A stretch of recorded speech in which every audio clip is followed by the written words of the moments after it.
गद्य पाठ योजना संरचना 4-8 संरचना है। उपक्रम, उद्देश्य, विषय वस्तु, विषय प्रवेश, मूल पाठ, सारांश, परिभाषा, निजको निज परीक्षा प्रश्नर उत्तर, एकक शेष प्रश्नावली, अधिक अध्ययन पाई पुस्तक सूची। गद्य पाठ सामान्य उद्देश्य सारणी सूची। मनुष्य को भाषा ही मनुष्येतर प्राणी ठारू पृथक करिएछि। संस्कृत एक संयोगकारी भाषा रूपे सहायता करिथाए। प्रथमे शिक्षक ओ परे शिक्षकंकर माध्यम विद्यार्थी मानक निकट में संस्कृत भाषा शिक्षा को ग्रहण योग्य करने आमମାନଙ୍କର प्राथमिक उद्देश्य अटे। प्रथमे पढ़ा गद्य संरचनार उपक्रम। गद्य पाठर विशेषत्व। उपक्रम अच्छे गद्य पाठर विशेषत्व। संस्कृत साहित्यर अपरवाच्य संभार मध्य गद्यर स्थान स्वतंत्र।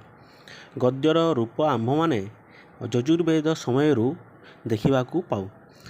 सौमदत्तଙ୍କ कथा सरसागर, दंडीଙ୍କ दशकुमार चरित, अवंती सुंदरी कथा, बाणभट्टଙ୍କ कादम्बरी हर्षचरितम, सुबंधुଙ୍କର बासवदत्ता, धनपालଙ୍କ तिलक मंजरी, बादिवसिंहଙ୍କ गद्य चिंतामणि, मेरुतुंगଙ୍କ प्रबंध चिंतामणि, अंबिकादास व्यासଙ୍କ शिवराज विजय इत्यादि प्रभृति संस्कृत गद्य साहित्यर अमूल्य सृष्टि रूपे परिचित।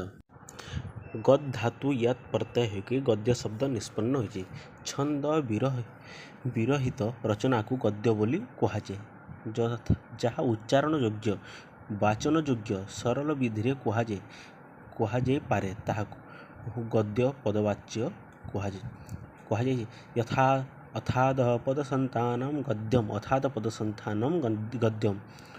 अनलंकृत भाषया सुबंत तिङन्त पद समुदाय युक्तम गद्यम। यह स्पष्ट भाव में कहुए पारे जे वाचन द्वारा आमମାନଙ୍କର भाव प्रकाश सरल और सहज बोध्य हो पारे। वक्ता श्रोता उभय निमज्जित रुहंती। शब्दर काठिन्य न थाए, अन्वय करिवार जटिलता न थाए, ताहा ही गद्य पदवाच्य हो पारे। पठन मात्रे पाठक, श्रवण मात्रे श्रोता जहाँ तुरंत बुझीपारे ताहा ही गद्य। शिक्षणर पद्धति श्रवण, कथन, पठन, लिखन सुबोपली पर्यायक्रमे अछि। जहाँ ताहा साहाय्य गद्य माध्यम ही सर्वाधिक सफलता लाभ कराଯାई पारे। जेहेतु गद्यर उद्देश्य होची स्पष्ट कथनम और गोटे वृत्त गंधरहित गद्यम, एणु गद्यरे भाव प्रकाश ही सरल हो पारे। एबे संस्कृत गद्यर विशिष्ट कौन कौन वैशिष्ट्य अच्छे संस्कृत गद्यर। संस्कृत गद्य रचना रे पद्य मिश्रण श्लोक दृष्टिगोचर हुए। संस्कृत गद्य माध्यम संधि, समास, प्रभृति प्रत्यय, उपसर्ग इत्यादि स्पष्ट सरल भाव बुझी हुए। संस्कृत गद्य रे समास बहुल प्रयोग दृष्टिगोचर हुए। एणु वक्तव्य संक्षिप्त और सारगर्भक होता है। आधुनिक संस्कृत गद्य प्राचीन पद्यशैली क्लिष्टता को बरिहार करी सरल और सुगम होइछि। संस्कृत गद्य शिक्षादान स्तर रे आम्भे दुईटी उद्देश्य संपर्क आख्या करि पारिबा। कौन कौन गोटे सामान्य उद्देश्य और गोटे विशिष्ट उद्देश्य। प्रथम पढ़ा सामान्य उद्देश्य। विविध गद्य प्रसंग पढ़ाइवाई जो उद्देश्य गुड़ी को आम्भे सामान्य उद्देश्य बोली ग्रहण करूँ से गुड़ी को सामान्य उद्देश्य बोली कहुए। यथा 1 नंबर संस्कृत गद्य पाठ प्रति विद्यार्थी मानकर आग्रह सृष्टि करवा। 2 संस्कृत भाव शब्द वैभव सह परिचित करवा। 3 संस्कृत को सरल भाव श्रवण और पठन करी बुझी पारिबा। 4 संस्कृत प्राचीन और नवीन लेखागुड़िक सह परिचित कराइबा। 5 विद्यार्थी मानक मनरे नैतिक मूल्यबोध सृष्टि करवा। 6 राष्ट्रीय भावना रे उद्बुद्ध और संस्कृति संपन्न हेबा को प्रेरणा देवा। 7 विद्यार्थी मानकर संस्कृत भाषण करवा और लिखन रे दक्षता सृष्टि करवा। 8 निज भाषा रे प्रकाश करवा सह अनुवाद शैली सह परिचित करवा। एवं पढ़ा संस्कृत एवं गद्य साहित्य विशिष्ट उद्देश्य।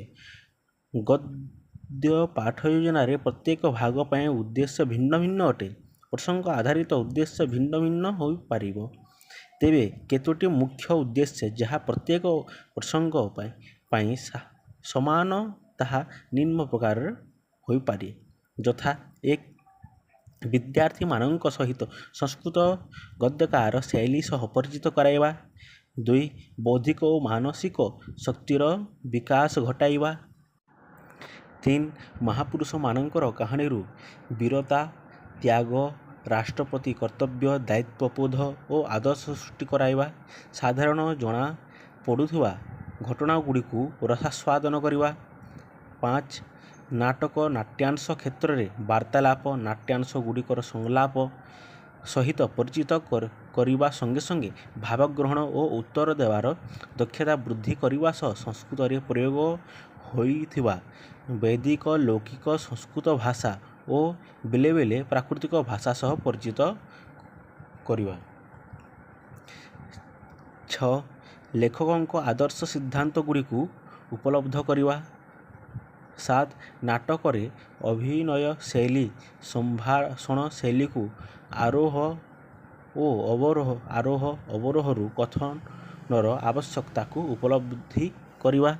8. ରଚନା ଶକ୍ତିର ବିକାଶ ଓ ସର୍ବତ୍ର ସଂସ୍କୃତର ସ୍ୱାତନ୍ତ୍ର୍ୟ ଉପଲବ୍ଧି କରିବା। ଗଦ୍ୟ ଶିକ୍ଷଣ ବିଷୟ ବିଭାଗ ଇମ୍ପୋର୍ଟାଣ୍ଟ ଗଦ୍ୟ ଶିକ୍ଷଣର ବିଷୟ ବିଭାଗ ବାଚନ ବ୍ୟାଖ୍ୟା ବିଚାର ବିଶ୍ଳେଷଣ। ବାଚନ ବ୍ୟାଖ୍ୟା ବିଚାର ବିଶ୍ଳେଷଣ। ବାଚନରେ ଶିକ୍ଷକ ନିଜେ ପ୍ରସଙ୍ଗ ସ୍ପଷ୍ଟ ଭାବେ ପାଠ କରିବେ। 2. ବିଦ୍ୟାର୍ଥୀମାନେ ଉଚ୍ଚ ସ୍ୱରରେ ଅନୁବାଦ କରିବେ ବାଚନରେ। 3. ବିଦ୍ୟାର୍ଥୀମାନେ ମୌନ ଭାବେ ପାଠ କରିବେ। ବାଚନରେ 3ଟି ଅବସ୍ଥା। ଶିକ୍ଷକ ନିଜେ ପ୍ରସଙ୍ଗ ପାଠ କରିବେ। 2. ବିଦ୍ୟାର୍ଥୀମାନେ ଉଚ୍ଚ ସ୍ୱରରେ ବାଚନ କରିବେ। 3. ବାଚନରେ ବିଦ୍ୟାର୍ଥୀମାନେ ମୌନ ଭାବେ ପାଠ କରିବେ। 2 ନମ୍ବର ଖଣ୍ଡ ହେଉଛି ବ୍ୟାଖ୍ୟା କଠିନ ଶବ୍ଦଗୁଡ଼ିକର ବ୍ୟାଖ୍ୟା ବାକ୍ୟ ଖଣ୍ଡଗୁଡ଼ିକର ବ୍ୟାଖ୍ୟା। ଯେଉଁଗୁଡ଼ିକ ବ୍ୟାଖ୍ୟାରେ କଠିନ ଶବ୍ଦଗୁଡ଼ିକର ବ୍ୟାଖ୍ୟା ଆଉ 2 ନମ୍ବର ବାକ୍ୟ ଖଣ୍ଡଗୁଡ଼ିକର ବ୍ୟାଖ୍ୟା। ବିଚାର ବିଶ୍ଳେଷଣରେ 3 ନମ୍ବରରେ ପ୍ରଥମେ ସମଗ୍ର ଭାବ ପ୍ରକାଶ ଅନ୍ତର୍ନିହିତ କଥାକୁ ଅଭିବ୍ୟକ୍ତ କରିବା ଓ ମୁଖ୍ୟ ବିଚାର ଆଧାର ପ୍ରୟୋଗ କରିବା। ସମଗ୍ର ଭାବ ପ୍ରକାଶ ଅନ୍ତର୍ନିହିତ କଥାକୁ ଅଭିବ୍ୟକ୍ତ କରିବା ମୁଖ୍ୟ ବିଚାର ଆଧାର ପ୍ରୟୋଗ କରିବା। ଗଦ୍ୟ ପାଠଦାନରେ ସମ୍ଭାବ୍ୟ ତ୍ରୁଟି ଓ ଏହାର ନିରାକରଣ କ'ଣ ହେବାର କଥା। ତରତର ହୋଇ ପ୍ରସଙ୍ଗକୁ ପାଠ କରିବା।